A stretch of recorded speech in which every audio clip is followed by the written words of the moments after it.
মানুষ, কুকুর, বিড়াল এবং আরও অন্যান্য সব প্রাণী মারা গেলে তা নিষ্প্রাণ জড় পদার্থে পরিণত হয়।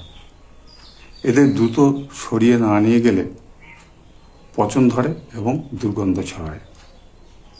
সাধারণত মানুষ ছাড়া অন্যান্য সব প্রাণীদেরই কোনো বড় সরকারি রাস্তার ধারে বা ভাগাড়ে ফেলে দেওয়া হয়, কিন্তু মানুষ আমাদের প্রিয়জন, তাই তাদের দেহ আমরা সম্মানের সঙ্গে সৎকার করি। ধর্মভেদে এই সৎকারের রীতিনীতি বিভিন্ন ধরনের হয়ে থাকে। আমাদের এই দেশে প্রায় 120 কোটি মতো হিন্দু বাস করি। এই 120 কোটি হিন্দুর মধ্যে যদি বছরে 1% করে লোকও মারা যায়, তাহলে সংখ্যাটা 1,20,00,000 মতো হয়। এই 1,20,00,000 মধ্যে হয়তো 20% বৈদ্যুতিক চুল্লিতে দাহ হয় এবং 80% কাঠ দিয়ে পুড়িয়ে দাহ করা হয়।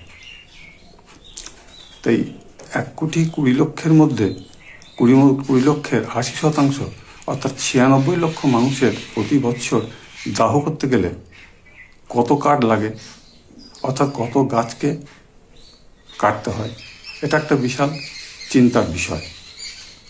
এই বিষয়ে মুসলিম, খ্রিস্টান, পার্সি এদের চিন্তাভাবনা হয়তো অনেকটাই উন্নত।